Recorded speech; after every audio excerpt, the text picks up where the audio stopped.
Good afternoon. And I want to thank Carnegie Mellon for providing this space and all the promise it holds for future jobs in a high-tech world. In the recent days, we've had a lot of talk about who's going where and how I've decided to come to Pittsburgh to talk a little bit about what's going on right now. In the early days of World War II, Franklin Roosevelt told the country, and I quote, "The news is going to get worse and worse before it gets better and better. And the American people deserve to have it straight from the shoulder." Straight from the shoulder. The job of a president is to tell it straight from the shoulder. Tell the truth, to be candid, to face facts, to lead, not to incite. That's why I'm speaking to you today. The incumbent president is incapable of telling us the truth, incapable of facing the facts, and incapable of healing. He doesn't want to shed light. He wants to generate heat, and he's stoking violence in our cities. You know, this is a tragic fact of the matter that about his perilous hour, that how he's dealing with this perilous hour in our nation. And now we have to stand against violence in every form it takes. Violence we've seen again and again and again of unwarranted police shooting, excessive force, 7 bullets in the back of Jacob Blake, knee on the neck of George Floyd, killing of Breonna Taylor in her own apartment, violence of extremists and opportunists, right-wing militias, militias, militias, militias, militias, militias, militias, militia, militia, militia, and to derail any hope and support for progress. The senseless violence of looting and burning and destruction of property. I want to make it absolutely clear, something very clear about all of this. Rioting is not protesting. Looting is not protesting. Setting fires is not protesting. None of this is protesting. It's lawlessness, plain and simple. And those who do it should be prosecuted. Violence will not bring change. It will only bring destruction. It's wrong in every way. It divides instead of unites. Destroys businesses, only hurts the working families that serve the community. It makes things worse across the board, not better. No, it's not what Dr. King or John Lewis taught, and it must end. Fires are burning, and we have a president who fans the flames rather than fighting the flames.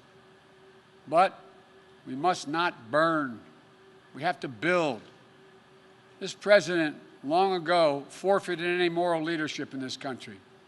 He can't stop the violence because for years he's fomented it. You know, he may believe mouthing the words law and order makes him strong, but his failure to call on his own supporters to stop acting as an armed militia in this country shows how weak he is. Does anyone believe there'll be less violence in America if Donald Trump is reelected? We need justice in America. We need safety in America. We're facing multiple crises. Crises under Donald Trump have kept multiplying. COVID, economic devastation, unwarranted police violence, emboldened white nationalists, a reckoning on race, declining faith in the birth of the right American future. There's no reason why we can't just do so much more than we're doing.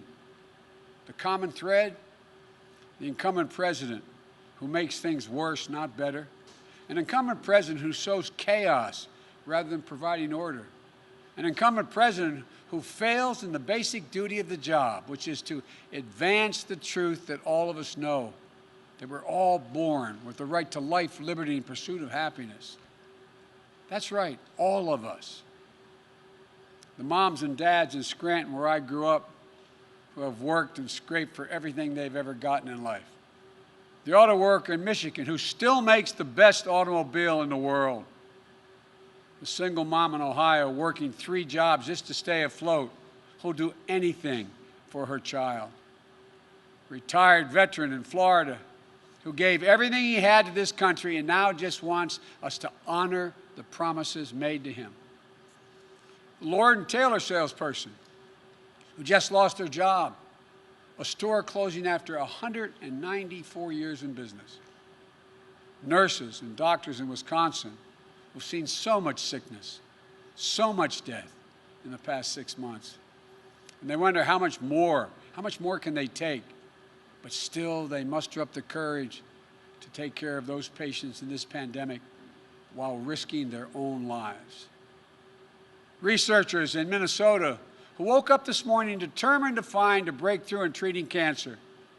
And will do the same thing tomorrow and the day after and the day after, because she'll never give up. White, black, Latino, Asian American, Native Americans, everybody. I'm in this campaign for you, no matter your color, no matter your zip code, no matter your politics. When I think of the presidency, I don't think about myself. It isn't about my brand. It's about you, the American people. We can do better, and we have to do better. And I promise you this, we will do better. You know, the road back begins now in this campaign. You know me. You know my heart. You know my story, my family story. Ask yourself, do I look like a radical socialist with a soft spot for rioters? Really? I want a safe America, safe from COVID, safe from crime and looting, safe from racially motivated violence, safe from bad cops. Let me be crystal clear, safe from 4 more years of Donald Trump. I look at this violence and I see lives and communities and the dreams of small businesses being destroyed, and the opportunity for real progress on the issues of race and police reform and justice being put to the test. Donald Trump looks at this violence and he sees a political lifeline. Having failed to protect this nation from the virus that has killed more than 180,000 Americans so far, Trump posts an all-caps tweet screaming, "Law and order," to save his campaign. One of his closest political advisors in the White House doesn't even bother to speak in code. She just comes out and she says it. Quote, "The more chaos, violence, the better it is for Trump's reelection." Just think about that. This is a sitting president of the United States of America. He's supposed to be protecting this country, but instead he's rooting for chaos and violence. The simple truth is, Donald Trump failed to protect America. So now he's trying to scare America. Since Donald Trump and Mike Pence can't run on the record that has seen more American deaths to a virus, this virus, than the nation suffered in every war since Korea combined. Since they can't run on their economy that has seen more people lose their jobs than any time since the Great Depression. Since they can't run on the simple proposition of sending our children safely back to school. Since they have no agenda or vision for a second term. Trump and Pence are running on this, and I find it fascinating. Quote, "You won't be safe in Joe Biden's America." And what's their proof? The violence we're seeing in Donald Trump's America. These are not images of some imagined Joe Biden America in the future. These are images of Donald Trump's America today. He keeps telling you, if only he was president, it wouldn't happen. If he was president. He keeps telling us that he was president, you'd feel safe. Well, he is president, whether he knows it or not. And it is happening. It's getting worse. And you know why? Because Donald Trump adds fuel to every fire. Because he refuses to even acknowledge that there's a racial justice problem in America.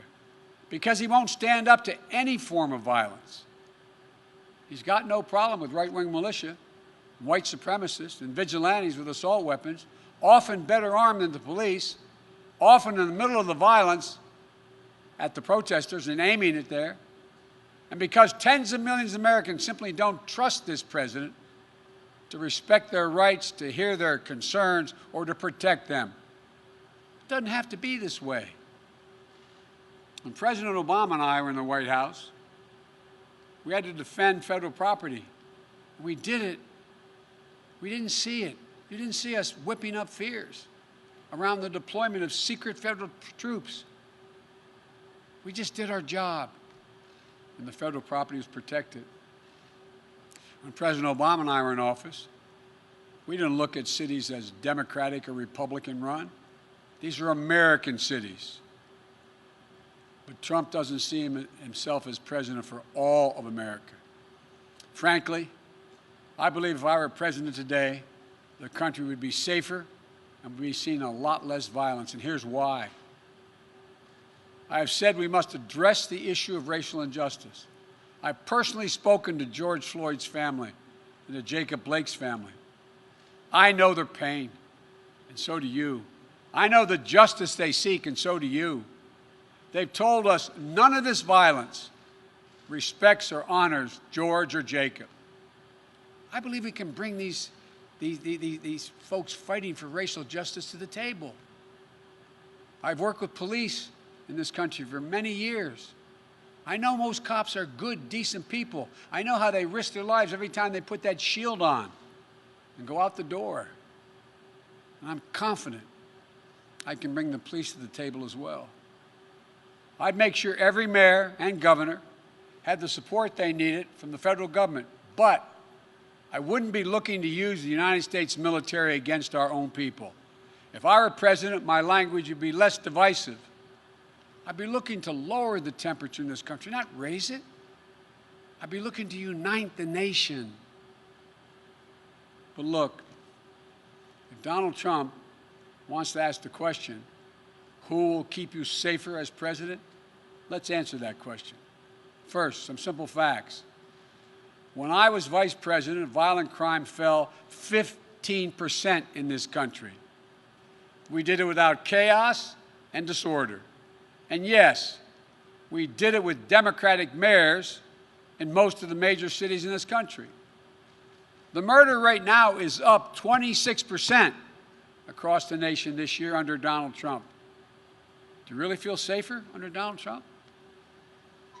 COVID has taken this year, just since the outbreak, has taken more than 100 years. Look, here's the lives, when you think about it, more lives this year than any other year for the past 100 years. More than 180,000 lives in just 6 months. An average of 1,000 people dying every day in the month of August. Do you really feel safer under Donald Trump? Mr. Trump, you want to talk about fear? Do you know what people are afraid of in America? They're afraid they're going to get COVID. They're afraid they're going to get sick and die. And that is in no small part because of you. We're now on track to more than 200,000 deaths in this country due to COVID. More than 100,000 seniors have lost their lives to the virus. More cops have died from COVID this year than have been killed on patrol. Nearly 1 in 6 small businesses is closed in this country today. Do you really feel safer under Trump? What about Trump's plan to destroy the Affordable Care Act? And with it, the protections for pre-existing conditions that impacts more than 100 million Americans. Does that make you feel safer? Or how about Trump's plan to defund Social Security? The Social Security Administration's chief actuary just released a report saying that if a plan like the one Trump is proposing goes into effect, the Social Security Trust Fund would be, and I quote, permanently depleted by the middle of calendar year 2023, with no ability to pay benefits thereafter. Put it plainly, Trump's plan would wipe out Social Security, period. You feel safer and more secure now? The fear that reigns under this president doesn't stop at our shores. The Kremlin has put bounties on the heads of American soldiers. And instead of telling Vladimir Putin that there'll be no putting up with this, that there'll be a heavy price to pay if they dare touch an American soldier, This president doesn't even bring up the subject in his multiple phone calls with Putin. Been reported that Russian forces just attacked American troops in Syria, injuring our service members. Did you hear the president say a single word? Did he lift one finger? Never before has an American president played such a subservient role to a Russian leader. It's not only dangerous, it's humiliating and embarrassing for the rest of the world to see. It weakens us. Not even American troops can feel safer under Trump. Donald Trump's role as a bystander in his own presidency extends to the economic plan and pain. The plan he doesn't have and the pain being felt by millions of Americans. He said this week, and I quote, "You better vote for me or you're going to have the greatest depression you've ever seen." Does he not understand and see the tens of millions of people who've had to file for unemployment this year so far? The people who won't be able to make next month's rent payment? The people who lost wages while the cost of groceries have gone up dramatically? President Obama and I stopped the depression in 2009. We took a bad economy that was falling and turned it around. Trump took a good economy and drove it back into the ditch. Through his failure to get COVID under control, his failure to pull together the leaders in Congress, his failure to deliver real relief to working people, has made our country's economic situation so much worse than it had to be. When we talk about safety and security, we should talk about basic security of being able to look your child in the eye and tell them everything's going to be okay. Don't worry, honey, we're not going to lose our home.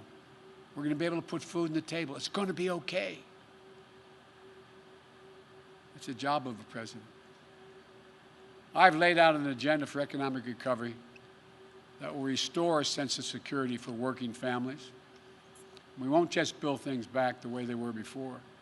We're going to build them back better with good-paying jobs, building our nation's roads, bridges, solar arrays, windmills, with investments in our health care and child care workers so they get the pay and dignity they deserve while easing the financial burdens on millions of families. With a clean energy strategy that is a place for the energy workers right here in Western Pennsylvania. I am not banning fracking. Let me say that again. I am not banning fracking, no matter how many times Donald Trump lies about me. This future, the future, that's what this is all about. You know, we hear Donald Trump's self-centered rants and riffs, but the voice of Americans should be heard. The one you should listen to is Julia Jackson, the mother of Jacob Blake. Hers is a voice of courage, character, and wisdom. In looking at the damage that has been done in her city, she said, quote, "The violence and destruction doesn't reflect my son or my family." These are the words of a mom, a mother, whose son had just been shot 7 times in front of his children, badly injured, paralyzed, perhaps permanently. And even as she seeks justice for her son, she's pleading for an end to the violence and for this nation to heal. She said she was praying for her son. Then she said something to me that surprised me. She said she was praying for all police officers. She said she was already been praying for America even before her son was shot. She's publicly asked all of us to examine our hearts. Citizens, elected officials, the police, all of us. And then she said this, quote, "We need healing. More than anything, that's what we need to do as a nation. We need to heal. The current president wants you to live in fear. He advertises himself as a figure of order. He isn't. and he's not been part of the solution thus far. He's part of the problem. The problem that I, as president, will give you my all resolve to stop. I'll deal with the virus. I'll deal with the economic crisis. And I'll work to bring equality and opportunity to everyone. We've arrived at a moment in this campaign we all knew, including the press in front of me, knew we'd get to. The moment when Donald Trump would be so desperate he'd do anything to hold on to power.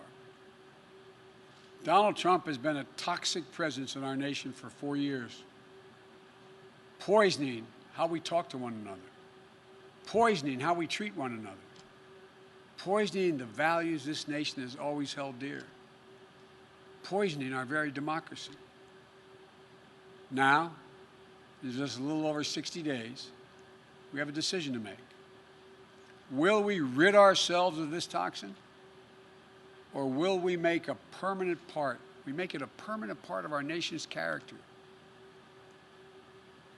You know, as Americans, I'm confident we believe in honesty and decency, treating everyone with dignity and respect, giving everyone a fair shot, leaving no one behind, giving hate no safe harbor, and demonizing no one.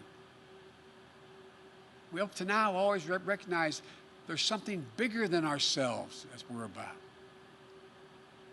Trump doesn't seem to believe in any of that. Look, I've said it before and I'll keep saying it. America's an idea. It's the most powerful idea in the history of the world. And I believe it beats in the hearts of the people of this country.